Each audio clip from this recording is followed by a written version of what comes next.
Boa noite. Damos início a mais um programa Negócios para todo o estado de Goiás, uma realização do Centro de Ações Estratégicas para o Desenvolvimento Empresarial.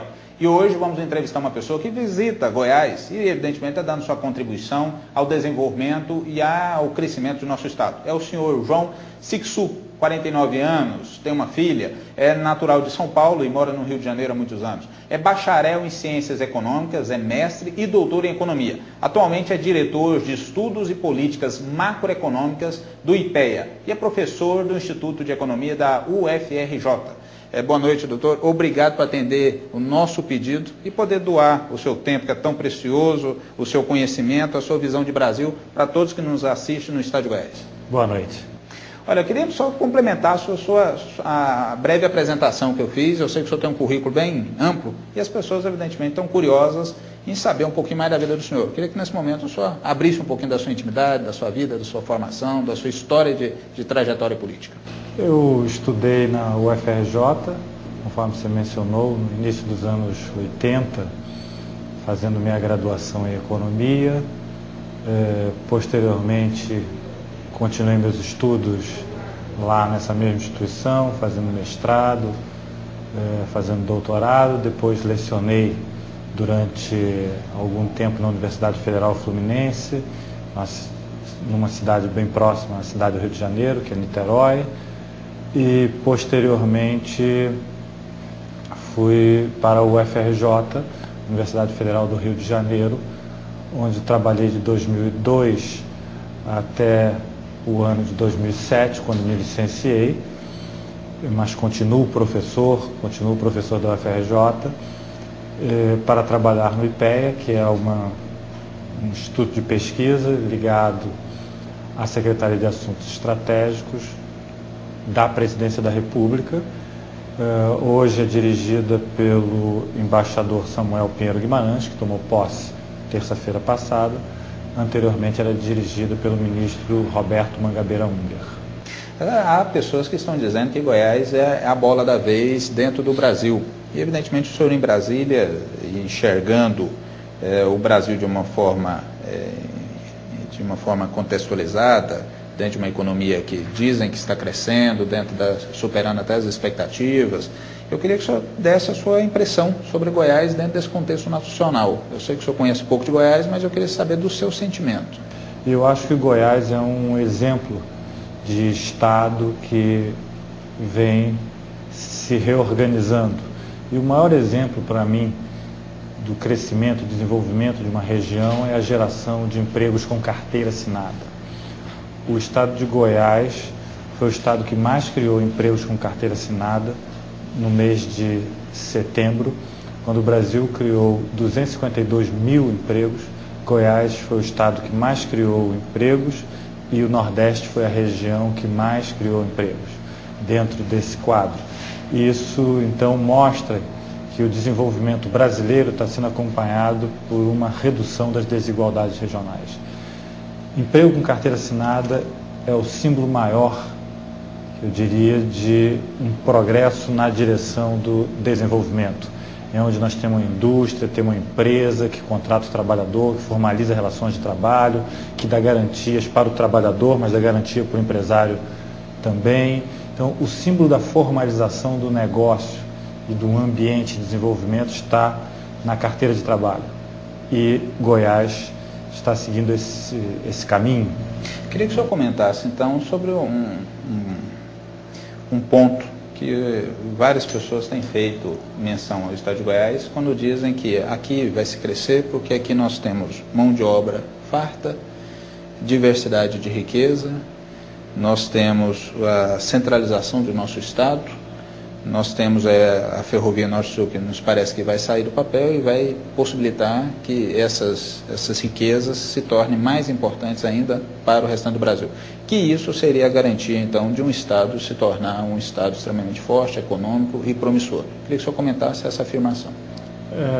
De fato, tem fundamento? Goiás e alguns outros estados têm características semelhantes para levar uma economia ao desenvolvimento, que nós temos a sorte dada pela natureza de podermos fazer uma cadeia empresarial, desde o seu primeiro passo, que é o plantio de um determinado item qualquer, até o seu processamento, beneficiamento, e fazer essa cadeia formalizando relações de trabalho é o que um Estado, é o que um país precisa,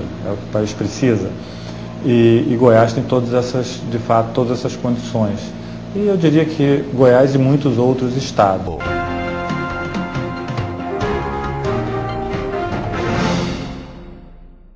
De volta com o nosso programa Negócio para todo o estado de Goiás. E hoje entrevistando o doutor João Sixu e trazendo dados importantes sobre a economia e falou um pouquinho da sua visão pessoal sobre o estado de Goiás. Doutor, eu queria então que o senhor fizesse uma comparação sobre uma época que passamos, que foi a época de um presidente neoliberal, que era FHC, que tinha uma metodologia, uma forma de administrar o país, e algumas pessoas acreditam que fez um bom caminho, e agora uma nova era, administrada por um sistema socialista, que é do Luiz Inácio Lula da Silva. Mas eu queria que o senhor fizesse uma comparação entre essas duas formas de administrar o mesmo país e apresentasse números aí que respaldassem a sua opinião. Os números são realmente números extremamente positivos do governo Lula em relação ao governo de Fernando Henrique Cardoso. Por exemplo, no governo Lula já criamos 12 novas universidades federais.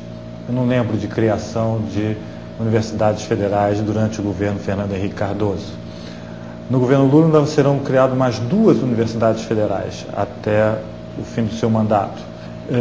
Durante o governo Fernando Henrique Cardoso, no seu último mês de governo, a Previdência Social pagou 21 milhões de benefícios. Há 8 meses atrás, o governo Lula pagou 26 milhões de benefícios na Previdência Social. O valor dos benefícios hoje é 20%, em termos reais, maior do que era com Fernando Henrique Cardoso. Nós acabamos o governo Fernando Henrique Cardoso com 207 mil militares. Hoje temos 243 mil militares. A Petrobras, durante o governo Fernando Henrique Cardoso, investia em média por ano 5,6 bilhões de dólares. Hoje investe em média, durante o governo Lula, 16,5 bilhões de dólares. Crescia naquela época menos que 2% em média. Hoje cresce um pouco mais que 4% em média.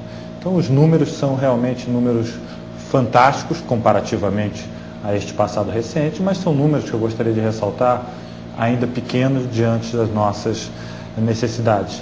Doutor, eu queria que o senhor deixasse um conselho para os empresários que estão nos assistindo, que às vezes faz críticas a esse sistema que nós acabamos de abordar, que é a forma do governo socialista atuar e executar.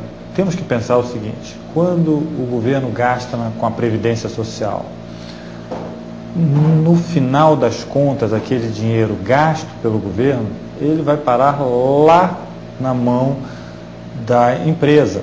Por que ele vai parar na mão da empresa? Porque quem recebe benefícios da Previdência Social, por exemplo, ou do Bolsa Família, vai correndo gastar aquele dinheirinho na quitanda, no mercadinho, no supermercado. Isso gera emprego em muitas regiões. E o que gera emprego nas fábricas de massas, alimentos, etc.